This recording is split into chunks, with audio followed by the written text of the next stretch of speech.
আসসালামু আলাইকুম রহমতুল্লাহ। তো দেখেন আজকে আমরা আহ, দাখিল দশম শ্রেণীর গণিত বইয়ের পরিসংখ্যান অধ্যায়ের আমাদের যে টপিকগুলো থাকে তার মধ্যে একটা হচ্ছে আমাদের মধ্যক নির্ণয়। ঠিক আছে, মধ্যক নির্ণয় করতে হয় আমাদেরকে। তো আজকে আমরা দেখবো কিভাবে আপনারা মধ্যক নির্ণয় করেন। দেখেন, মধ্যক নির্ণয় করার জন্য একদম সহজ নিয়ম, এটা একদম সুন্দর করে আপনাদের জন্য সাজিয়ে আনা হয়েছে। তো অবশ্যই যারা নতুন তারা আল হিকমা অনলাইন মাদ্রাসা এই চ্যানেলটি আপনারা ফলো দিয়ে রাখবেন ইনশাআল্লাহ। তো মধ্যক নির্ণয় করতে গেলে আমাদের তিনটা জিনিস আমাদের প্রয়োজন। ঠিক আছে, একটা হচ্ছে আমাদের শ্রেণীব্যাপ্তি, গণসংখ্যা, ক্রমযোজিত গণসংখ্যা, এই তিনটা জিনিস আমাদের প্রয়োজন এই মধ্যক নির্ণয় করার ক্ষেত্রে। তো প্রথমে আমাদেরকে একটা গড়, আমাদেরকে এরকম একটা বক্স দেওয়া থাকবে। বিশেষ করে আমাদেরকে এই ক্রমযোজিত গণসংখ্যাটা দেওয়া থাকবে না। ঠিক আছে, এটা আমাদের দেওয়া থাকবে না, আমাদেরকে বের করে নিতে হবে। তো ক্রমযোজিত গণসংখ্যা কিভাবে বের করে?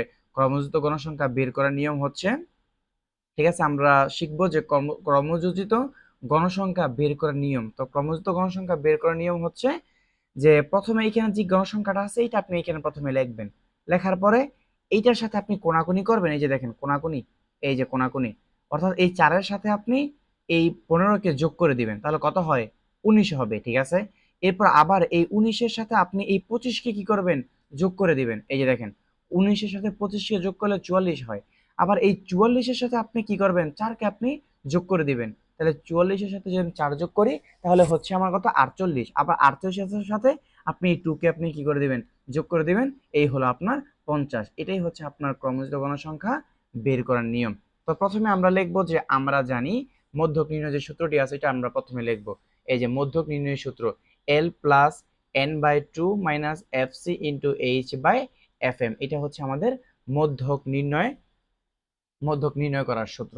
ঠিক আছে, তো দেখেন এই যে প্রথমে আমরা কি করব, এই সূত্রের মধ্যে যেই চলকগুলো আছে প্রত্যেকটার মানগুলো আগে আমরা বের করব। এই যে দেখেন প্রত্যেকটার মান কিন্তু আমি এখানে বের করে দিয়েছি আপনাদেরকে। এই যে দেখেন, এই যে এল অর্থ সমান 55, তারপরে হচ্ছে এন সমান হচ্ছে 50, এফসি সমান এত। তো এখন আমরা বুঝবো কিভাবে যে কোনটার মান কি কোনটার মান আমি কিভাবে বের করবো, এটা কি করে আমি বুঝবো? দেখেন, এটা আমি সুন্দর করে এখানে লিখে দিয়েছি। দেখেন এই যে, এই যে মধ্যক নির্ণয় সূত্র লিখে দিছি। এরপর লিখে দিছি এই যে এল। এল মানে হচ্ছে মধ্যক শ্রেণীটা যেটা যেখানে অবস্থিত সেই শ্রেণীর নিম্নসীমা, মধ্যক শ্রেণীর নিম্নসীমা। এরপর হচ্ছে এন হচ্ছে মোট জনসংখ্যা, সরি মোট গণসংখ্যা। এরপর এফসি হচ্ছে মধ্যক শ্রেণীর পূর্ববর্তী শ্রেণীর যোজিত সংখ্যা, এটা হচ্ছে এফসি। এরপর হচ্ছে এফ এম। এফ এম হচ্ছে আমাদের মধ্যক শ্রেণীর গণসংখ্যা, অর্থাৎ যেটা আমাদের মধ্যক বের হবে সেটাই হচ্ছে আমাদের কি, সেটাই হচ্ছে আমাদের এফএম। আর এইচ হচ্ছে আমাদের ব্যবধান, মানে কত পার্থক্য। এবার আমরা দেখি, এই যে দেখেন এইখানে এল, তাহলে এল বলছিলাম আমরা যে মধ্যক, এটা হচ্ছে আমাদের মধ্যক শ্রেণী, এটা হচ্ছে আমাদের মধ্যক। কি মধ্যক শ্রেণীটা কিভাবে বের করতে হয়? মধ্যক শ্রেণী বের করার নিয়ম হচ্ছে প্রথমে আপনি এই গণসংখ্যা সবগুলোকে আপনি যোগ করবেন। গণসংখ্যা সবগুলোকে যোগ করলে হবে 50। এই 50-কে আপনি 2 দিয়ে ভাগ করবেন। তো 50-কে যদি 2 দিয়ে ভাগ করা হয়, এই যে 50 ভাগ 2, তো 2 দিয়ে ভাগ করলে হচ্ছে 25। তাহলে 25টা আমাদের কোথায় আছে বলেন তো? এই যে এই শ্রেণীর মধ্যে, এই যে এখানে আছে না 25, আপনার কত 50, সরি 25, অর্থাৎ এই যে শ্রেণী ব্যক্তিটার এইটার মধ্যে কিন্তু আমাদের এখানে কি আছে? এই ঘরের মধ্যে আমাদের 25 আছে। ঠিক আছে, তাহলে এটা হবে আমাদের 25, অর্থাৎ যে 25তম পদের অবস্থান কোথায় আছে? এই যে 25তম পদের অবস্থান আছে আমাদের 55 থেকে 60 এই ঘরের মধ্যে আছে আমাদের। ঠিক না, মানে এই শ্রেণীতে আছে।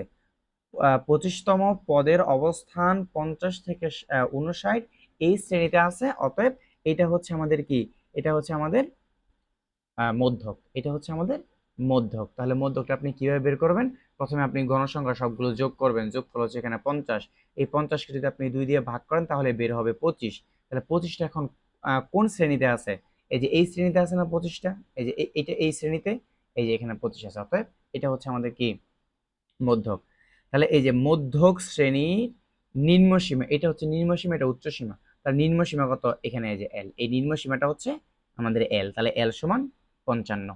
ঠিক আছে, এবার হচ্ছে আমাদের এন। এন মানে হচ্ছে মোট গণসংখ্যা, অর্থাৎ সবগুলো গণসংখ্যাকে আপনি যদি যোগ করেন তাহলে এখানে বের হবে 50। তাহলে এই 50ই হচ্ছে আমাদের এন, মানে গণসংখ্যা, মোট গণসংখ্যা।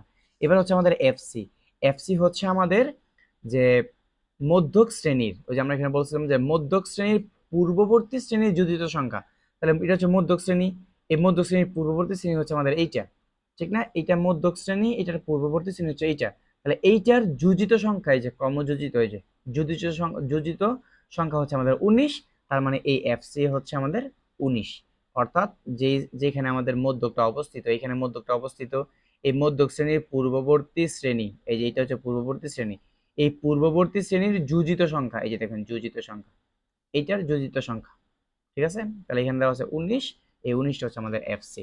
এবার হচ্ছে এফএম। এফএমটা হচ্ছে আমাদের মধ্যক শ্রেণীটা, অর্থাৎ আমরা যে মধ্যক শ্রেণীটা আমরা প্রথমে বের করছি, ওই মধ্যক শ্রেণীটাই হচ্ছে আমাদের এফএম। এরপর হচ্ছে আমাদের এই যে এইচ। এইচ মানে আমরা জানি ব্যবধান, তাহলে এখানে 45 থেকে 49 পর্যন্ত ব্যবধান কত? ব্যবধান হচ্ছে 5। আপনাকে এইভাবে হিসাব করতে হবে, আপনার 45 সহ হিসাব করতে হবে। ঠিক আছে, 45 সহ হিসাব করতে হবে। তাহলে 45, 46, 47, 48, 49, তার মানে 5টা। ঠিক আছে, 5টা ঘর, মানে 5 ব্যবধান। ওকে, এবার আপনি কি করবেন, জাস্ট আপনি এখানে শুধু শুধু মান বসাবেন। এই যে দেখেন, এখানে আমরা জাস্ট মান বসাবো এখন। এই যে দেখেন, এখন আমরা মান বসাবো যে মধ্য সমান, প্রথম আমরা এই সূত্রটা প্রথমে আমরা লিখবো। এই যে সূত্রটা, ঠিক আছে, এই সূত্রটা প্রথমে আমরা লিখবো। তো সূত্রটা লেখার পরে এখানে এল সমান কত? 55 আমরা বের করছি। এই যে দেখেন, এই যে এখানে এল সমান, এই যে এখানে আমরা এল সমান কিন্তু এই যে 55 এখানে বের করছি, ঠিক না? এই 55 এখানে বসাই দিলাম, প্লাসের প্লাস। এরপর হচ্ছে এই যে এই এন এর মান হচ্ছে আমাদের 50, আমরা কিন্তু 50 এন এর মান বের করছি, তাই না? এই যে দেখেন এন এর মান, এই যে এন এর মান 50। 50 নিচে 2 এর 2 মাইনাসের মাইনাস, এই এফসি মান হচ্ছে আমাদের 19। এই যে এফসি এর মান আমরা 19 বের করছিলাম, হ্যাঁ, এই যে 19 এখানে বসাই দিলাম, ব্র্যাকেটের ব্র্যাকেট, ইনটু এইচ এর মান হচ্ছে আমাদের 5, এতে 5 বসাইলাম। আর এফ এম এর মান হচ্ছে আমাদের 25, এই যে এফ এম এর মান 25 আমি এখানে বসাই দিলাম। এবার 55 এখানে আমি লিখলাম, প্লাসের প্লাস, এই যে এই 55 এখানে লিখলাম, প্লাসের প্লাস। এবার 50কে 2 দিয়ে ভাগ করলে হয় আমাদের 25, বিয়োগের বিয়োগ, এই 19 এর 19, বাকি যা আছে সবকিছু আমি হুবহু লিখলাম। এরপরে 55 প্লাসের প্লাস, 25 থেকে 19 বিয়োগ করলে থাকে 6, 6 লিখলাম, এই ইনটু, আর এখানে 5/25, এটা এখানে লিখে দিলাম। এরপর আবার সমান চিহ্ন দিবেন, 55 প্লাসের প্লাস। এবার আমি এই দুটাকে গুণ করে দিচ্ছি, এই যে দেখেন এই দুটাকে আমি গুণ করে দিচ্ছি, 5 6 30, এই যে 5 6 30, আর নিচে 25 এর 25 লিখলাম। এরপর আবার 55 প্লাসের প্লাস, এইটুকুকে আপনি ভাগ করবেন ক্যালকুলেটর দিয়ে। এইটুকু যদি আমি ক্যালকুলেটর দিয়ে ভাগ করি তাহলে হবে আমার 1.2। ঠিক আছে, আমার 1.2 বের হবে। আচ্ছা, 1.2 বের হলে এরপর আমরা কি করব, এই 55 সাথে এই জায়গায় আমি যোগ করে দেবো, তাহলে হবে আমার 56.2। 56.2 হবে, এটাই হচ্ছে আমাদের আনসার। ঠিক আছে, এটাই হচ্ছে আমাদের আনসার। যারা বুঝতে একটু অসুবিধা হয়েছে, আপনার ভিডিওটা আবার দেখেন, তাহলে আশা করি আপনি খুব ইজিলি ভাবে আপনি বুঝতে পারবেন। এটা হচ্ছে আমাদের মধ্যক নির্ণয়। পূর্বে আমরা প্রচুর নির্ণয় শিখাইছি, আপনার প্রচুর নির্ণয়টা আপনারা ইনশাল্লাহ দেখে নেবেন। তো অবশ্যই আল হিকমা, এই যে দেখেন আল হিকমা অনলাইন মাদ্রাসা, এটা আপনি ফলো দিয়ে রাখেন। আসসালামু আলাইকুম ওয়া রাহমাতুল্লাহি ওয়া বারাকাতুহু।